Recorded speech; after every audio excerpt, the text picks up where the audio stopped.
Hello बच्चों, कैसे हो? उम्मीद करता हूँ बढ़िया होंगे। भाई आज की क्लास में मैं ना दो सवाल लेकर आया हूँ आपके।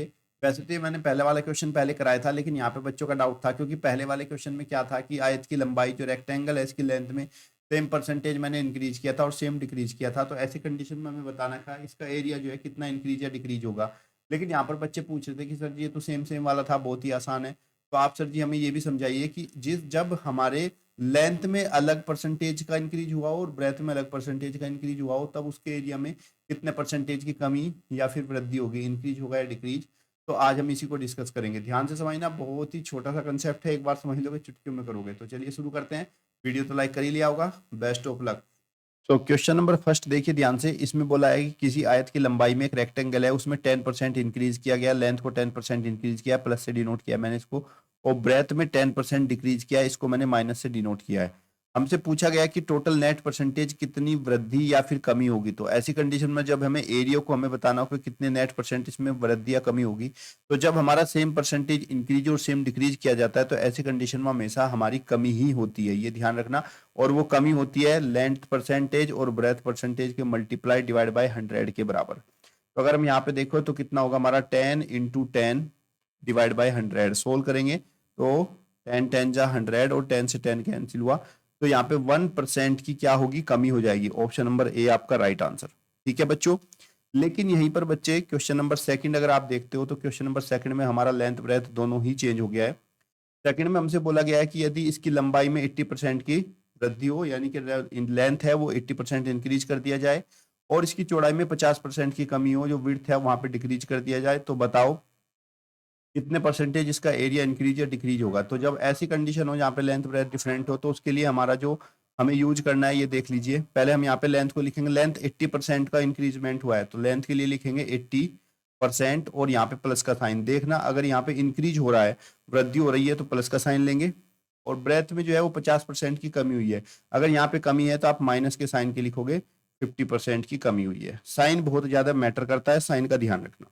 अब ये जो हमारा टोटल नेट परसेंट होता है, जब एक बार वृद्धि हो एक बार कमी, तो टोटल जो एरिया परसेंट होता है ये इक्वल टू होता है length percent plus breadth percent और plus length percent into breadth percent और डिवाइड बाय 100। ये टोटल हमारा नेट परसेंटेज आ जाता है एरिया का।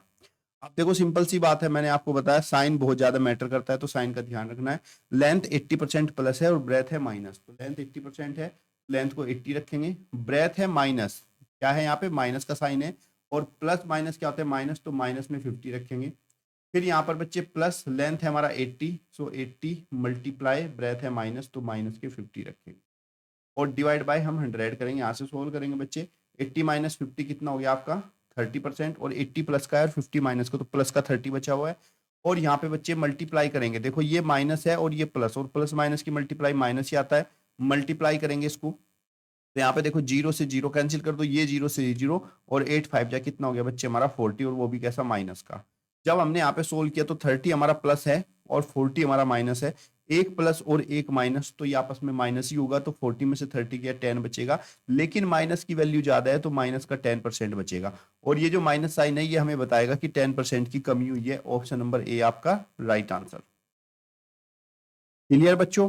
अब देखो हमने ऊपर वाले क्वेश्चन में क्या किया, हमने कहा कि जब भाई हमारे 10% सेम परसेंटेज की वृद्धि और सेम की कमी होती है, तो ऐसी कंडीशन में फॉर्मूला तो हम तब भी यही यूज करते हैं, लेकिन इस फॉर्मूले में क्या होता है कि भाई जब सेम सेम है 10% की वृद्धि, तो मैंने बोला एक प्लस एक माइनस, तो ऐसी कंडीशन में हम 10 की वृद्धि करते हैं तो प्लस लिखेंगे, 10 की कमी करते हैं तो माइनस के 10 लिखेंगे, और फिर आपका प्लस 10 की वृद्धि यानी कि प्लस का 10 और मल्टीप्लाई माइनस का 10 करेंगे और डिवाइड बाय 100।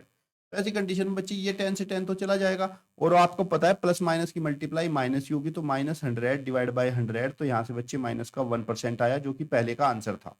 अब समझ में आया मैंने क्यों बताया कि अगर हमारी समान वृद्धि और समान कमी है तो ऐसी कंडीशन में हमेशा कमी ही होगी, वो चाहे पहले लेंथ में वृद्धि कर ले या फिर ब्रेथ में, उससे कोई फर्क पड़ने वाला नहीं है। क्लियर बच्चों। मुझे बताओ कमेंट बॉक्स में आपको आज का ये जो मैंने ट्रिक समझाई ये कैसी लगी। इसी तरीके से मैं आपको बच्चों छोटी छोटी चीजें समझाऊंगा, लेकिन आपको इनको याद रखना पड़ेगा। आपको इनको याद रखना पड़ेगा, जब तक आप याद नहीं रखोगे तो कुछ नहीं होने वाला।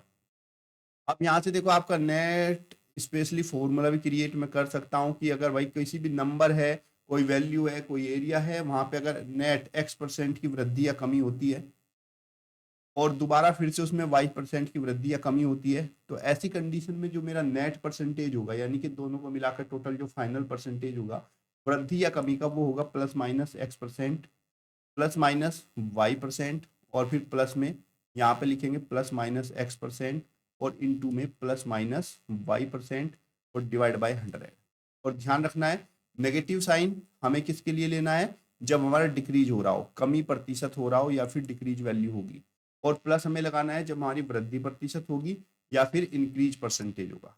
क्लियर बच्चों? अगर आपको समझ में आया वीडियो को लाइक और शेयर करो, और मैं ऐसी अच्छी अच्छी ट्रिक आपको दूंगा कि मैथ में आप मास्टर बन जाओ। तब तक के लिए धन्यवाद। जय हिंद, जय भारत।